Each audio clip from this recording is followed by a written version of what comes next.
Hey budget gardeners, Vita Loki here. Join me today as I show you how to dig up, divide, and move a clematis plant. So let's go.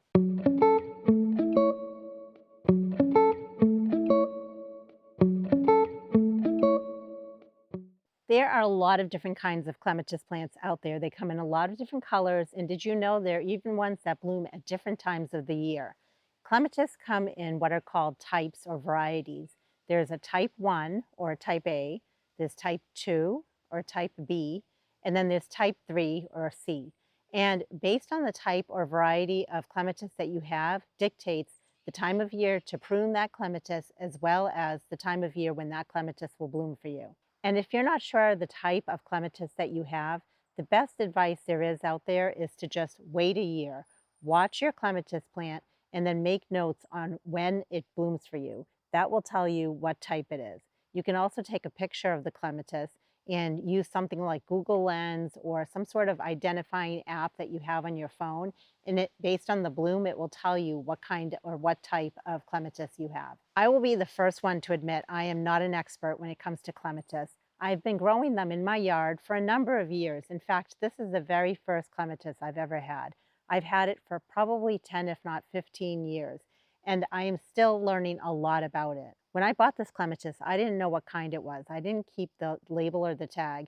All I know is that it blooms a very beautiful color of purple flower. In fact, I had never pruned it back until this year. I pruned it back during the early spring months, and I want to share with you, even though it came up with a lot of beautiful growth, it did not put out a single bloom for me. Based on that, that tells me most likely this is a type 1 clematis, which means you don't want to be pruning it during the early spring months because when you do that, you forfeit all your blooms. And there are all different rules out there on when is the right time to prune or divide a clematis based on the type that you have. So you can always do research on that on the internet. Well, this is not the clematis that we're going to dig up and divide, but I want to bring you down to the base of this plant just to show you something. Like I mentioned, this is a very old clematis plant that I've had for a number of years. And if we actually lift up the canopy of the plant, right here is a section that is rooted in. And if you follow that section, you can see that it does have growth on it. So next year, after this plant blooms, right after it blooms, I can come in and divide it if I want to, which means I can dig up that section that's down there, and that would be its own plant. And here at the base, there are a number of sections that could be divided off. There's a section right here. There's a section right over there. In fact, there's even a section right here where my finger is. So technically, I could turn this one plant at least into 4 individual plants. But again, I'm going to wait because I'm almost positive that this is a type 1 clematis, and I don't want to be dividing it and moving it until after it's done blooming, early next spring. And here we are in my backyard, in a very overgrown woody part of my backyard. And not only that, it's pretty shady in this section. So why did I plant a sun-loving plant in an area that doesn't get that much sun? Who knows? The bottom line is it needs to be moved. I'm not sure how old this plant is or even how much of a root system it has. We're going to find that out together, but it's a great time of year for me to go ahead and move this plant, even if it is a type 1 or it could be a type 2, maybe it's a type 3. The bottom line is it is not in a good place in my yard, and seeing that it's the end of summer, early fall, it's a great time for me to dig it up and move it. I wasn't lying when I said that this was a weedy part of my yard, but we're going to ignore that part. I'm just trying to see where the roots are for this clematis plant. So if I follow it down to right here, this is where we're going to be digging. But before we dig, I might as well just untangle the clematis that is on this trellis here.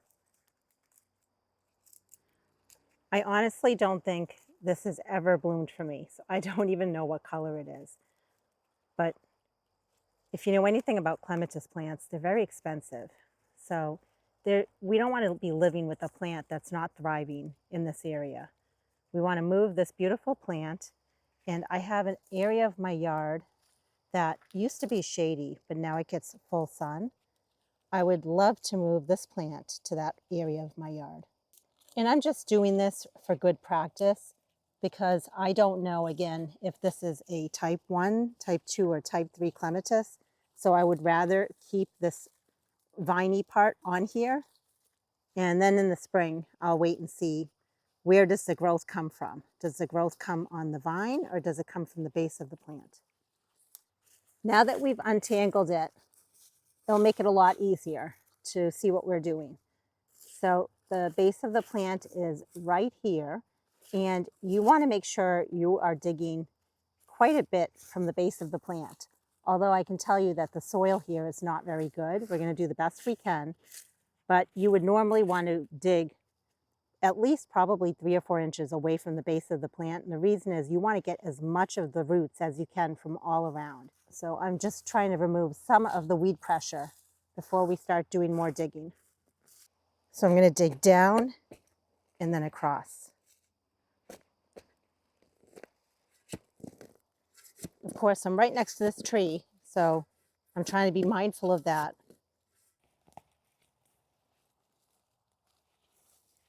Now in this example, the roots are not extensive at all. Remember, this is in very bad soil, it's very shady, and it's very dry. So normally, if this was in a much better situation, the roots would be a lot more extensive, which is why we are moving this poor little plant, because it deserves to be in a better location. So what I'm doing right now is I'm just removing some of the soil from the bottom here. And now let's bring our plant to its new location. Much better. Notice there is not as much weed pressure here. We are on the north side of my house, and we recently had a bunch of very large trees removed. When we did that, it opened up this area. In fact, this area is now considered full sun, which will be a great place to plant the clematis. So here's the plant. I want to mention something. When it comes to propagating clematis, this is not the only way to do it. What I'm showing you is called division. You could also propagate this plant through cuttings, and that's a whole other thing we can experiment with next year. You can also propagate this plant through layering, and that's another different thing that we can also experiment with. I don't have videos on those yet, but I will one day. So today's video is going to focus on how to propagate this plant through division. If you had dug up a much larger root system, what I would recommend is washing off the roots so you can really see what you're working with. Also, when it comes to dividing clematis, see if you can try to pull apart the roots. And in this case, you can see we are able to do that. As long as each section has a nice piece of root as well as some top growth, then you should be fine. Another tool that you could use is something like this. This is a hand pruning saw. It's a folding saw, and when I press the button, it opens up.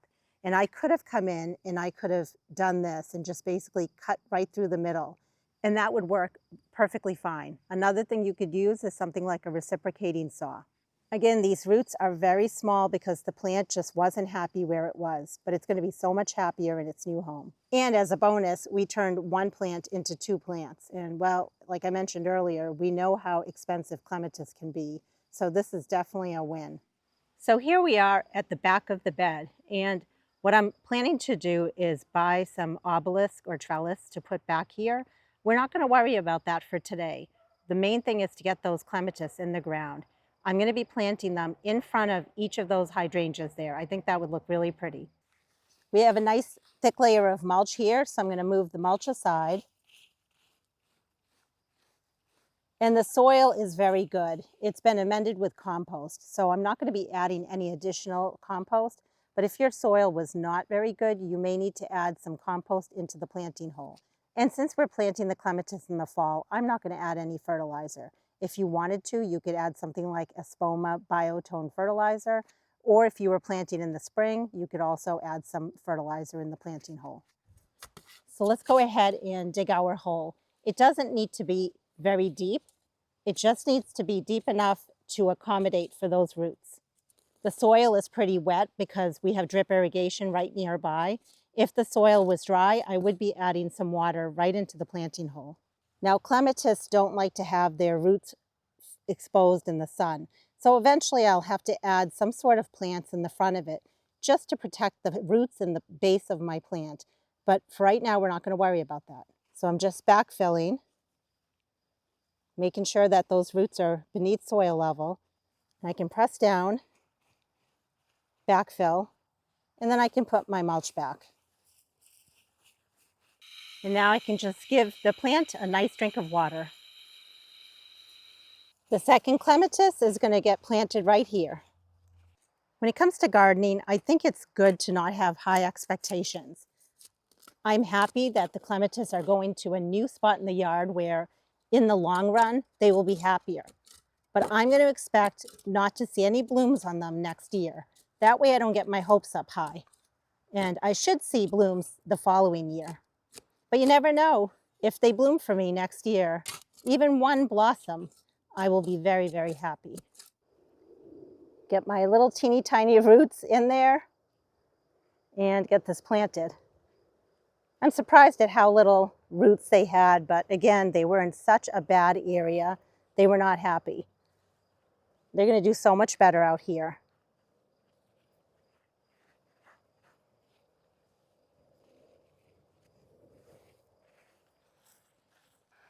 And we'll give this one a nice drink of water as well. Gardening is one big experiment. I've been gardening for 30 years, and I have to tell you, I am always learning on a daily basis.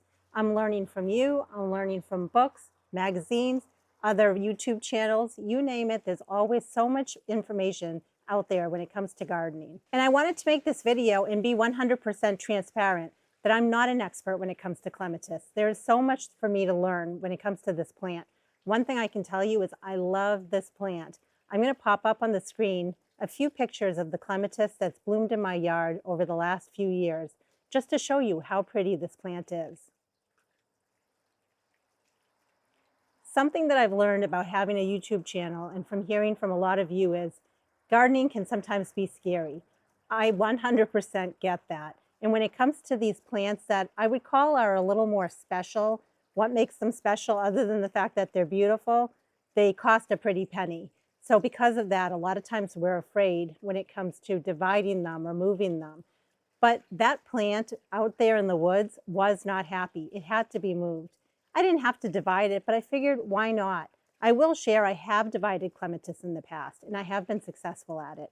Do I do it a lot? No, but I really want to because I want to have more of this plant around my yard. Not only that, I have a backyard plant nursery and people want to buy this plant.